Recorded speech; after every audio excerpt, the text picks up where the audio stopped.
Bonjour à tous et bienvenue au webinaire sur le CERT Santé, sur la présentation des faits marquants 2021, retour sur la gestion de vulnérabilité Exchange et présentation de la démarche de durcissement. Donc, pour rappeler les bonnes pratiques, vous avez dans l'onglet questions un onglet questions pour poser justement vos questions et ils seront repris durant une session de questions-réponses après la présentation. Donc maintenant, je laisse la place à Emmanuel, Valentin et Lionel pour vous présenter ce webinaire. Donc Emmanuel Soyer, responsable du CERT Santé, et je vais intervenir pour vous présenter les faits marquants. Et Valentin, je te laisse. Oui, du coup, Valentin Raka, un des experts sécurité du CERT Santé. Et je vais vous présenter du coup la gestion des vulnérabilités Exchange qu'il y a pu avoir, ainsi qu'une démarche de durcissement qu'on propose aujourd'hui.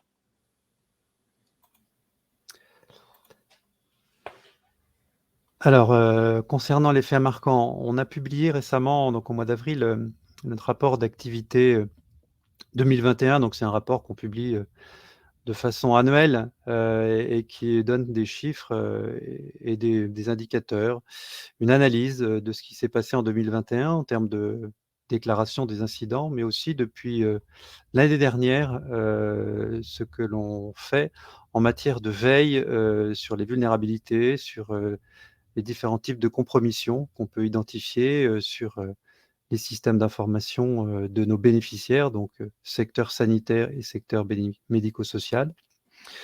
Donc on a une année chargée où on a une augmentation importante, assez importante du nombre de déclarations. Ces déclarations, ce sont des déclarations qui sont effectuées sur le portail Cyberveille, sur le portail des signalements des événements sanitaires indésirables. Une grande partie de ces déclarations sont dues en fait à des incidents majeurs, des incidents qui ont été rencontrés par des hébergeurs, des prestataires, des incidents d'origine malveillante, mais aussi des incidents d'origine non malveillante, de type dysfonctionnement. On a eu trois pics importants de déclarations en 2021, à plus de 100 déclarations par mois, qui est une des raisons principales de cette augmentation, de ce doublement du nombre de déclarations d'incidents qui ont été portés à la connaissance du CERT Santé. Et du coup, eh bien, on a été aussi bien plus sollicité en matière d'intervention et d'appui technique. Alors, un appui technique qui est en majeure partie demandé pour analyser l'origine d'un incident, analyser le type de compromission, le type d'attaque auquel fait face la structure, donc avec une activité d'investigation numérique, mais aussi pour accompagner la structure en matière de déploiement de mesures de remédiation, de mesures de correction et aussi, post-incident, de mesures d'amélioration dans le cadre de l'accompagnement qu'on peut proposer, qu'on va vous présenter aussi en troisième partie de cette présentation dans la phase de mesures, de préconisation de mesures de durcissement. Ces incidents en termes de malveillance, la principale, le vecteur d'origine malveillante, ça reste toujours en 2021 les rançongiciels. Alors c'est un effet démultiplicateur puisque ces rançongiciels, ce qui est une nouveauté pour 2021, ont impacté des prestataires, des hébergeurs d'applicatifs ou même des prestataires d'applicatifs en mode SaaS, qui fait que les clients des établissements qui sont clients de ces prestataires ont été indirectement impactés. Alors, fort heureusement, pas par un rebond de l'attaque, parce que les prestataires ont pu mettre en place les mesures de confinement, mais par l'interruption, principalement par l'interruption du service. En matière d'alerte et de veille proactive, donc comme je disais en introduction, c'est une activité qu'on mène depuis 2020. On a consolidé une base de connaissances de nos bénéficiaires, mais aussi des systèmes qu'ils exposent sur internet. C'est un travail qu'on a réalisé depuis 2020 en coopération avec l'ANSSI, et sur lequel on envoie directement à nos prestataires une alerte mentionnant une vulnérabilité, mentionnant des actions à prendre, généralement donc dans les meilleurs délais. Ce qui nous a permis, au travers de cette activité qui a fortement progressé en 2021, de pouvoir permettre à des établissements d'identifier une compromission avérée de leur système. C'est le sujet dont va parler Valentin, qui concerne Exchange, puisqu'on verra qu'Exchange a publié énormément de vulnérabilités en 2021. Ce qui nous a permis aussi, nous, d'accompagner dans le cadre de cette activité de veille proactive et à la suite de l'identification par la structure d'une compromission ou d'une compromission potentielle, de l'accompagner dans la recherche de cette compromission, dans l'accompagner dans l'investigation numérique pour lui permettre ensuite de mettre en place les mesures de correction.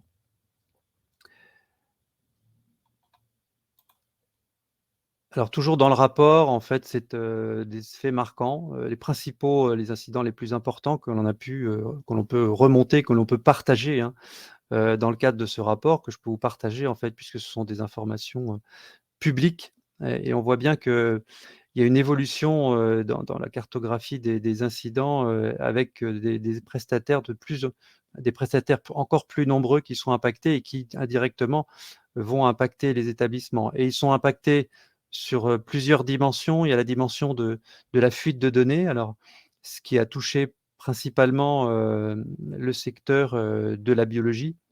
Alors une fuite de données qui peut être une exposition de données qui peut avoir une origine malveillante, mais pas uniquement. Ça peut être aussi malheureusement un problème, une erreur ou un manque dans la gestion des serveurs qui sont exposés sur Internet, des serveurs qui permettent l'accès à distance et qui, par une erreur d'administration, exposent temporairement des données à caractère personnel. Et on a eu aussi, en fin d'année, un fournisseur de solutions VPN qui a été victime d'une fuite d'identifiants qui, heureusement, a pu réagir dans des délais très, très courts et qui a pu ensuite intervenir. Et nous sommes intervenus avec lui pour pouvoir renouveler, modifier rapidement les identifiants qui avaient été compromis. C'était des identifiants qui étaient par défaut lors de l'installation de la solution, ce qui peut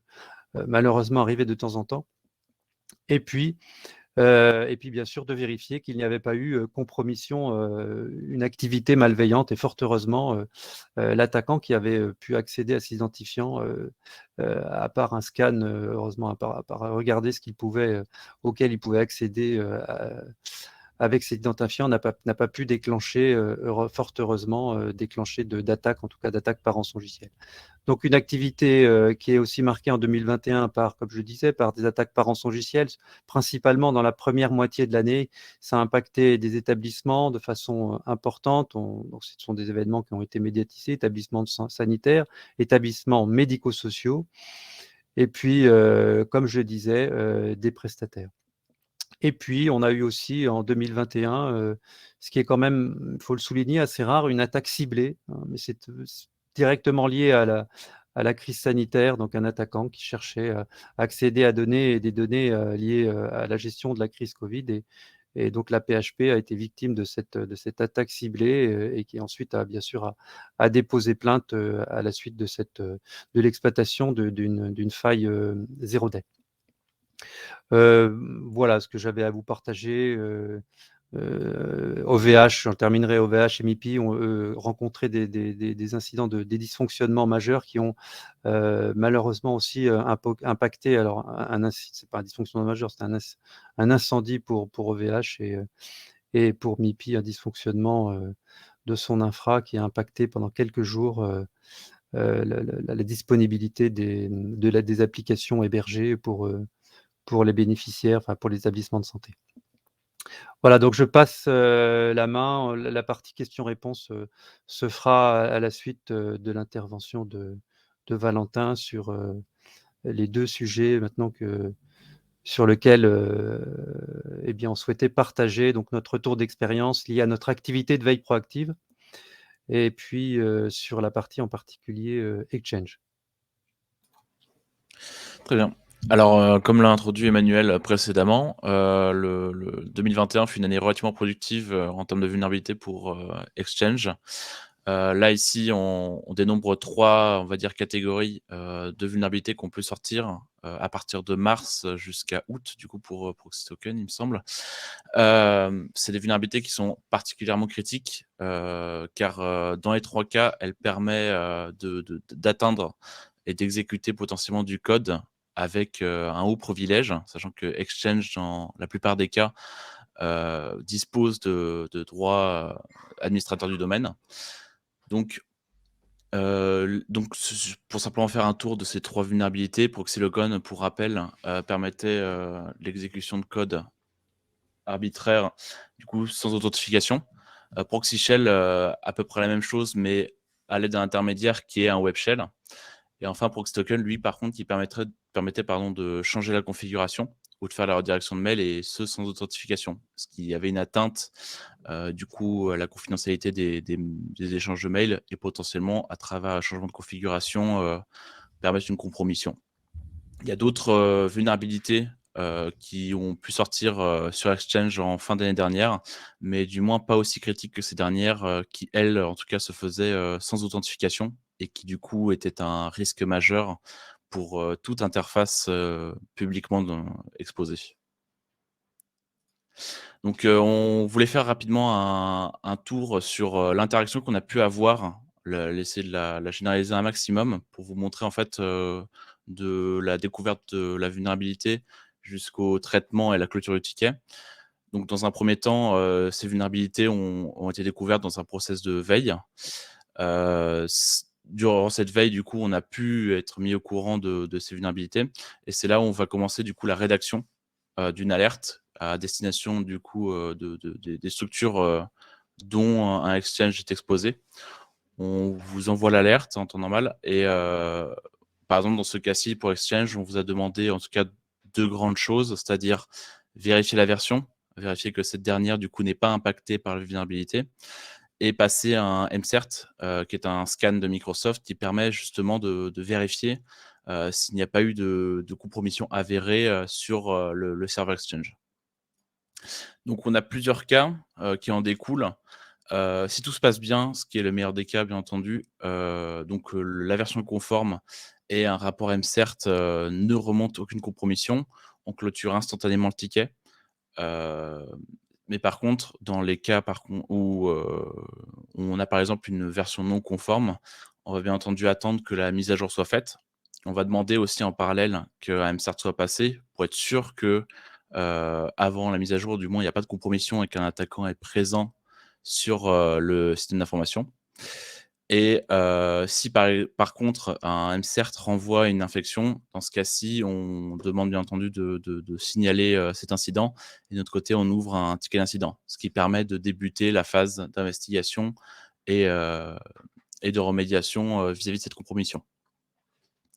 Donc en termes de retour d'expérience, sur, la mise en œuvre de toutes ces actions, on a souvent, des difficultés à obtenir le rapport MCERT dans certains cas.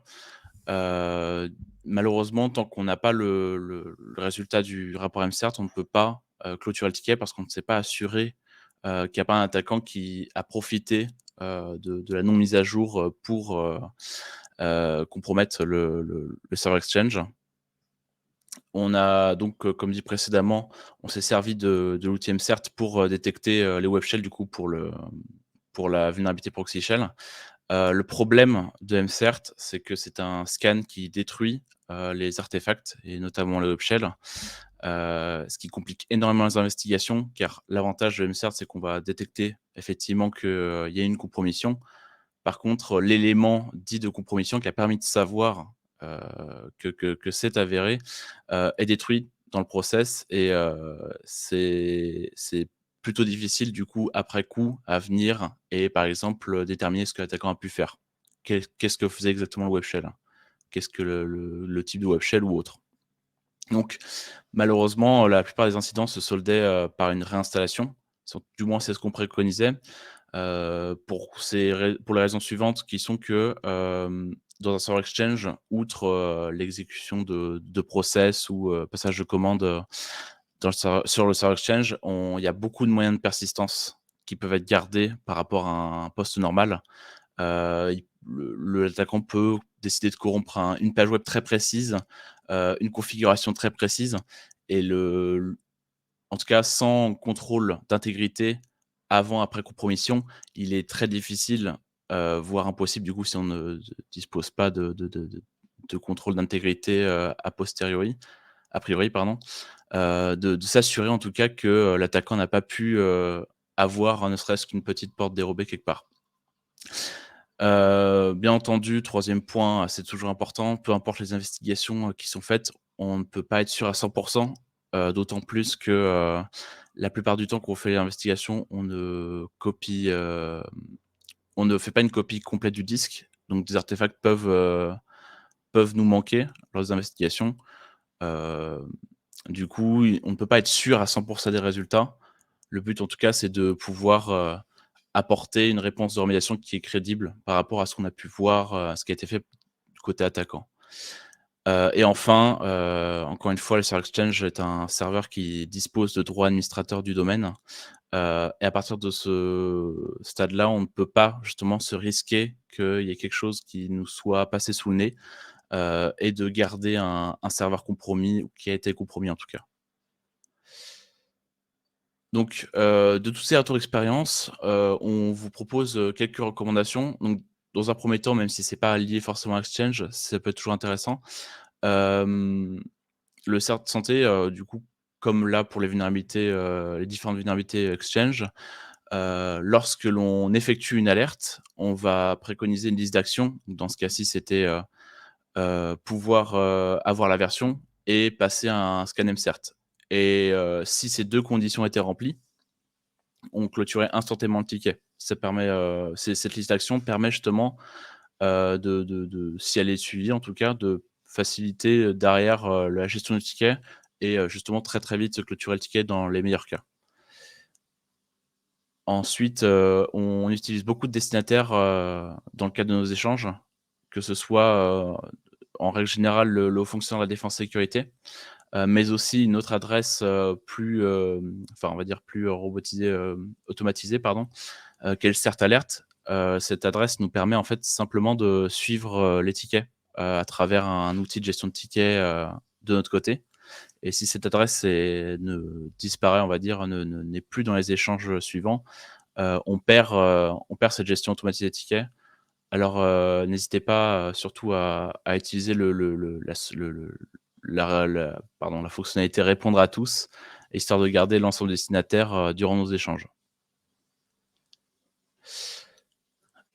Hop, côté, plus technique, donc on il est très important d'installer un serveur Exchange sur un serveur dédié, idéalement virtuel, et pas sur un autre serveur qui aura une autre fonctionnalité. On reste dans ce cadre, on essaie de maximiser, la maxime qui est, un serveur, une fonction, et dans ce cas-ci, on veut surtout qu'Exchange est, comme on l'a vu, peut être du jour au lendemain extrêmement vulnérable. On n'a pas envie de mutualiser les risques avec, d'autres, fonctionnalités, du SI. Ça on c'est quelque chose qu'on répète très souvent, mais je pense que vous commencez à connaître la routine. Mais effectivement, faire des mises à jour régulièrement, c'est extrêmement important. Heu, bien entendu, toutes mises à jour peuvent avoir des problèmes, fonctionnels, dus à l'environnement ou plein d'autres raisons. C'est ce pourquoi, lorsque vous avez justement ce serveur sur un serveur virtuel, on va préférer faire un snapshot avant coup. Comme ça, si jamais la mise à jour pose un problème, fonctionnel, on va pouvoir revenir à un état fonctionnel et du coup vérifier, où ça coinçait et cetera, et pas être, justement mis à mal à cause de cette mise à jour qui s'est mal passée. Idéalement, installer un reverse proxy, c'est extrêmement pratique pour avoir une journalisation sur l'ensemble des échanges avec le portail, OWA, donc le portail Exchange, lorsqu'il est en tout cas exposé publiquement. C'est surtout utile bien entendu, dans le cas d'investigation, mais même de votre côté, avoir un suivi de tout ce qui se passe, c'est toujours pratique parce qu'on peut très vite, installer d'autres éléments, bien entendu. Mais voilà, juste savoir, les échanges qui ont pu être faits et dans le cadre, par exemple, des de proxy shell et cetera, à quelle heure, quel moment, et comment l'attaquant s'est servi du web shell. Car, pour rappel, un web shell, utilise des commandes, qui sont passées par le protocole HTTP, par l'attaquant et du coup, il est potentiellement possible de savoir, ce que l'attaquant, a comment l'attaquant s'est servi de son web shell. Si vous avez un VPN qui a été mis en place et qui est utilisé par, vos utilisateurs et qui est communément, en tout cas, utilisé, il ne faut surtout pas hésiter à, du coup, ne plus exposer publiquement le portail OA et de restreindre son utilisation uniquement en interne. Ça évite d'avoir une exposition publique, du coup, qui est, enfin, ça permettrait quasiment de nullifier, ces cas de proxy shell, proxy token et cetera.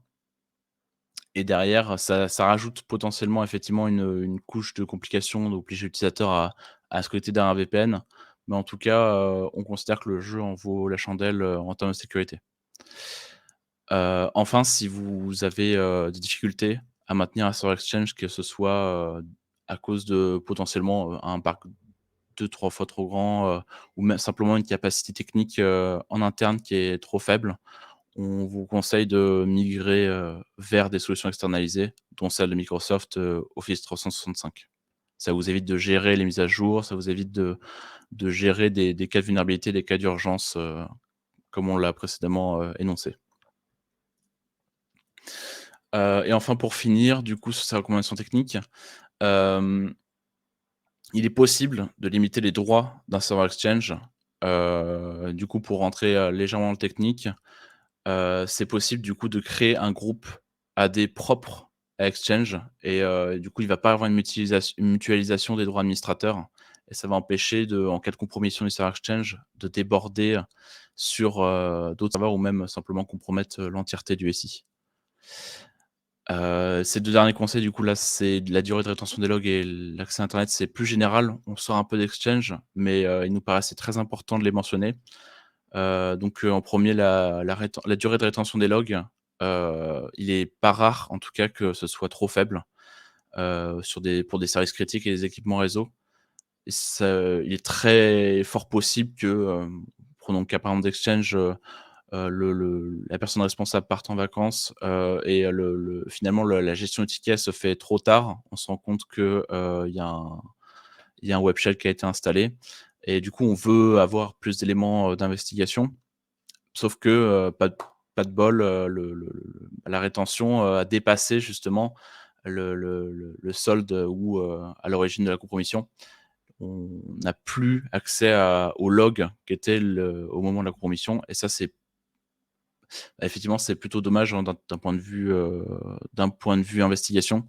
On loupe beaucoup d'éléments qui pourraient, faciliter, et même de votre côté, pareil, un peu comme le reverse proxy et la journalisation, c'est des journaux qui sont toujours utiles d'un point de vue, administration. Augmenter la rétention des logs, c'est quelque chose qui peut être facilement oublié et qui en tout cas pour les services critiques et équipements réseau sont importants. Et enfin, limiter l'accès à internet en sortie. Votre serveur Exchange en tout cas rarement besoin n'a pas besoin d'avoir, d'échanges vers internet sur des ports, dont il n'utilise pas. Ça justement, il est important de venir, identifier les ports fonctionnels, les connexions dont chaque serveur a besoin et derrière de limiter, de fermer les ports, seulement ceux qui sont nécessaires. Ça, c'est, toujours dans une pensée, whitelist, c'est-à-dire qu'on va venir seulement autoriser ce qui est nécessaire, plutôt que blacklist où on va venir, réduire, chaque chose en pensant, limiter, alors qu'on laisse la plupart des choses ouvertes. Et ça, dans ce cas-ci, par exemple, limiter l'accès à internet en sortie, dans certains cas de compromission, s'il y a une persistance qui ne passe pas par, les ports, autorisés par différents serveurs, l'attaquant, si jamais ses ports sont bloqués, de sa propre persistance, il pourra pas communiquer vers l'extérieur et potentiellement, extraire des données, exfiltrer des données. Donc voilà pour la partie Exchange. On voulait effectivement dans un second point, vous présenter, une démarche de durcissement que l'on propose. Donc cette démarche de durcissement, elle vient de 2 problématiques. La première, c'est, que la résolution des incidents, lorsqu'on vient, assister jusqu'à résolution, ça améliore rarement le niveau de sécurité général du SI. On a réussi à retirer une persistance, on a réussi à assainir suite à une attaque, mais on ne permettra pas dans le futur de d'empêcher potentiellement ce type d'attaque et ça se rallie avec, la seconde problématique qui est que, il nous arrive de proposer des actions de durcissement, mais en tout cas, on ne les suit pas, ça fait pas l'objet d'un suivi ou de contrôle, et du coup, on peut pas être certain à 100 que, du coup, suite, comme dit précédemment, à un incident, il ne pourra pas se réitérer. Du coup, c'est pour ça qu'on nous est venu l'idée de proposer un plan de durcissement qui est applicable, facilement du coup et progressivement, à la fois en autonomie ou, à travers un accompagnement.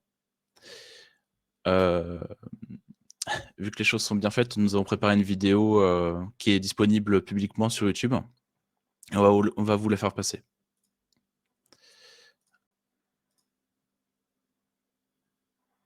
Cette vidéo a pour vocation de présenter la méthode d'accompagnement et de durcissement créée par le CERT Santé au profit de ses bénéficiaires.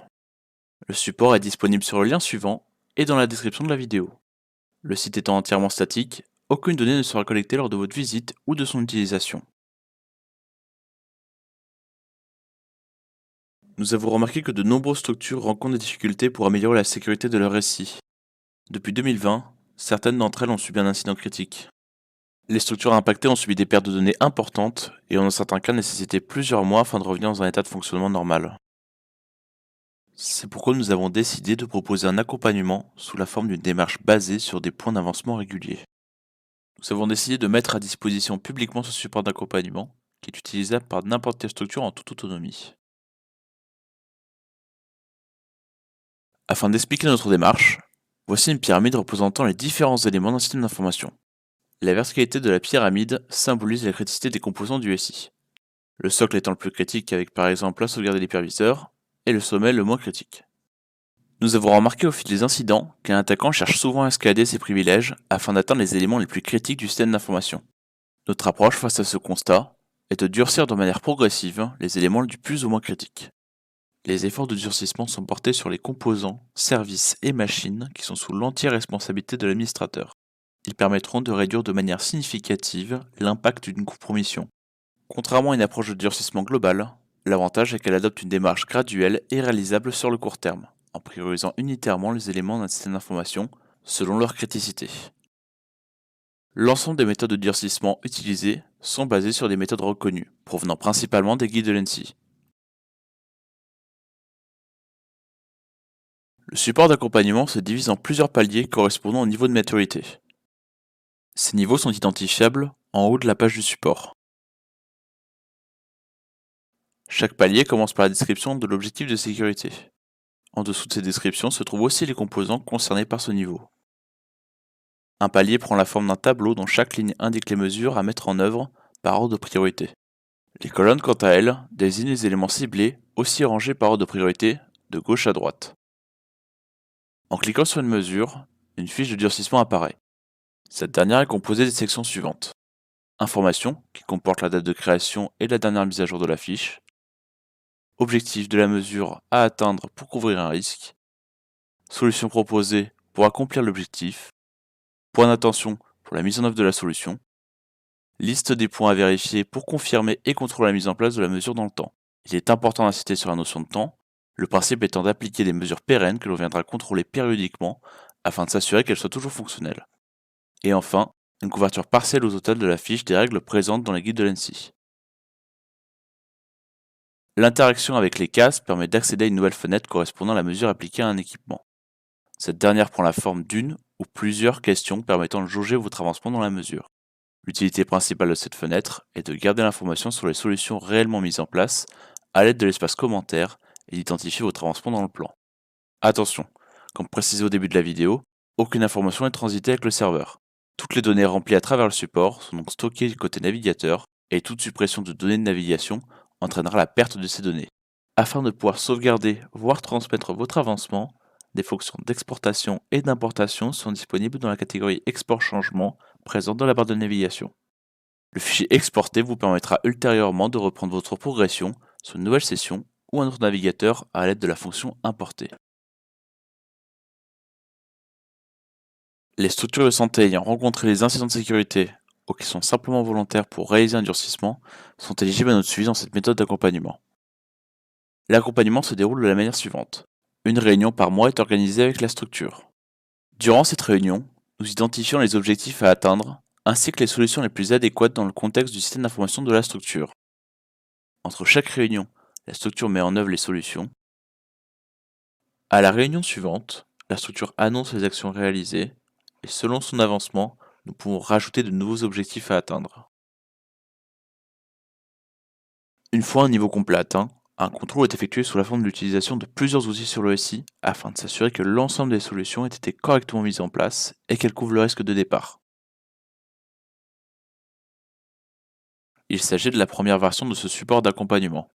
Nous sommes donc à l'écoute de vos retours, de vos suggestions d'amélioration, de propositions de solutions alternatives et de nouveaux objectifs non intégrés dans la solution actuelle. À cette fin, vous pouvez nous contacter à l'adresse cyberveille@isanté.gouv.fr. Nous vous remercions pour l'intérêt que vous portez au CERT Santé et à très bientôt.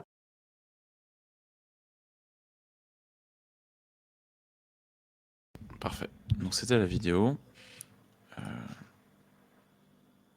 Parfait.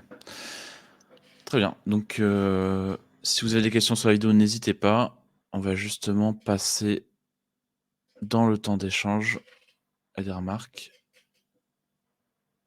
Alors je vois que Lionel a répondu à beaucoup de questions.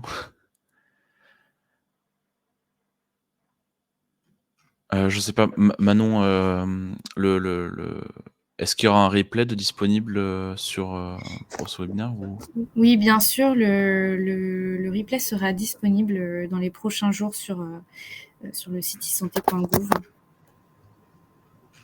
Très bien. Et du coup, je pense que les diapos aussi le seront. Exactement, avec le support de présentation. Bien sûr. C'est parfait. Donc voilà pour vous. En tant que jeune éditeur pouvez-vous nous essayer de cet accompagnement? Bonne question. Alors Lionel n'est plus là. C'est particulièrement Lionel qui est à l'origine de la démarche et qui s'en occupe. Mais si je devais donner ma réponse aujourd'hui, en tout cas l'accompagnement est particulièrement tourné pour les structures de santé et celles qui sont directement sur notre périmètre d'intervention. Par extension, malheureusement, il me semble compliqué de proposer aujourd'hui aux éditeurs l'accompagnement, en tout cas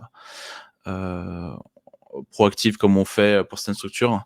Par contre, ça n'exclut pas le fait que vous pouvez utiliser le support directement de manière autonome de votre côté.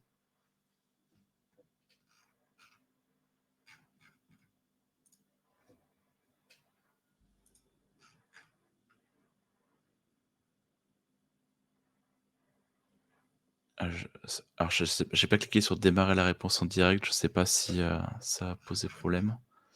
Je suppose que c'est pas une notifié à côté.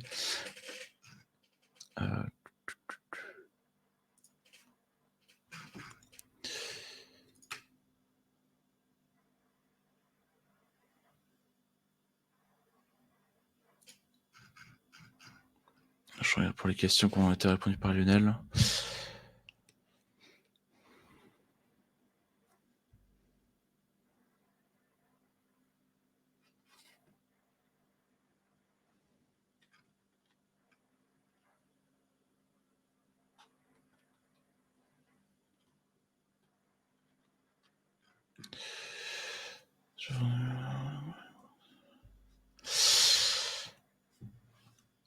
Alors, pour la question de Monsieur Bourdillon, les équipes IT, je vais cliquer sur le bouton, tiens, hop. Les équipes IT étant déjà fortement occupées par leurs tâches quotidiennes, ne craignez-vous pas que cette démarche de durcissement ne soit mise de côté, voire ignorée? Alors justement, le principe de tout tout le support et la démarche de durcissement, c'est que ce soit des actions justement qui sont simples à effectuer, et vu que c'est sur une régularité, mensuelle, en tout cas on essaie de faire en sorte que ce soit pas des travaux, qui nécessitent, 1 semaine, à 1 ou 2 ETP, mais justement que ce soit quelque chose, qui peuvent être, pris, pour les plus rapides, 1-2 heures et pour les plus lents effectivement, au moins 1 jour. Mais, le but étant justement d'étendre ces travaux, sur un temps, un moyen terme, justement pour que ce soit plutôt crédible dans ce sens-là. Mais effectivement, on n'est pas à l'abri que, des équipes IT soient déjà trop chargées, et dans ce cas-ci, effectivement, on peut pas on peut pas assurer, beaucoup plus.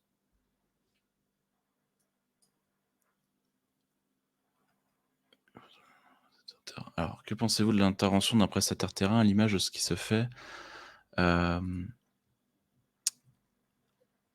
alors pour France Relance, effectivement, alors il passe à travers, des prestataires.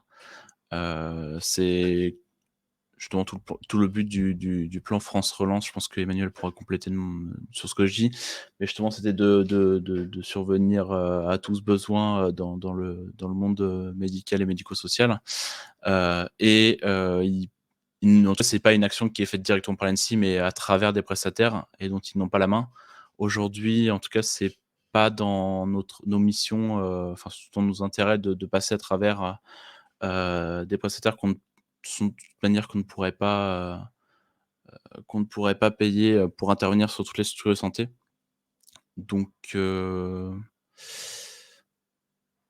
après en termes d'avis, on n'a pas encore eu assez de retours, vis-à-vis des structures qui ont bénéficié de France Relance pour, réellement avoir un avis, malheureusement.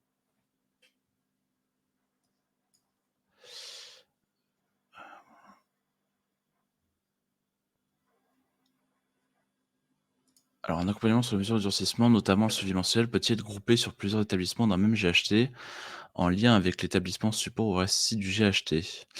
C'est une excellente question et je pense que oui, ça va dépendre largement de l'architecture, de ah attendez. En fait, ça va dépendre du coup de votre organisation pour le coup. Heu, Parce que le principe justement, c'est de suivre chaque, mesure. En fait, tous les signes ne sont pas égaux, sauf s'ils sont mutualisés. Heu Mis à part si, du coup chaque actions sont faits en parallèle, alors c'est parfaitement à mon avis, oui, c'est parfaitement possible de faire une réunion, et de gérer plusieurs établissements. S'ils sont distincts, alors s'ils sont mutualisés, ce sera d'autant plus simple, mais s'ils sont distincts, oui, oui, c'est à mon avis, c'est possible. Mais du coup, ça fera des réunions d'accompagnement légèrement plus longues, par rapport à d'habitude. Ce qui, si en tout cas tous les parties sont d'accord, ne pose pas problème, absolument pas même, hein. Si on peut, avoir des accompagnements qui touchent, le plus, de SI, slash structure, on y voit plus de bien que de mal.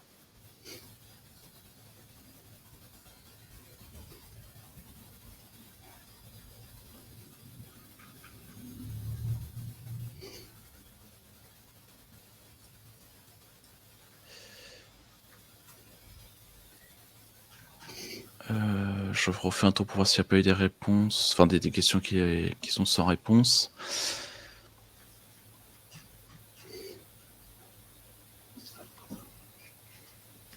Peut-être préciser que cette démarche ne vient pas effectivement concurrencer ce qui est fait dans le cadre du plan France Relance et du financement et de l'accompagnement qui peut être réalisé au travers des prestataires qui interviennent dans le cadre du plan France Relance. C'est une démarche qui peut être complémentaire, hein, ou qui peut s'adresser aussi en priorité à tous les établissements qui ne sont pas entrés dans ce plan, dans ce dispositif de plan de France Relance. Sachant que ça se veut être une démarche dite pragmatique, pour lequel la dimension, bien sûr, c'est principalement la dimension technique qui est abordée, et on n'aborde pas d'autres dimensions de gouvernance, d'autres dimensions qui peut-être sont abordées par ailleurs dans la partie, dans le programme France Relance. C'est ça, c'est pour compléter légèrement ce que dit Emmanuel, même si le principal a été dit, c'est un plan de durcissement qui est porté à 95% sur l'informatique et le technique pur. Donc la mise en place d'équipements réseau, la configuration de certains serveurs, de zones réseau, etc. C'est des mesures, en tout cas, en tout cas, il y a très peu, il me semble même pas, de mesures de gouvernance pures dans ce durcissement. Le but étant, à travers cet accompagnement, de limiter, comme ça a été dit précédemment, l'impact d'une compromission et surtout la surface d'exposition et la surface d'exposition pour éviter justement d'être très vite dans le mal.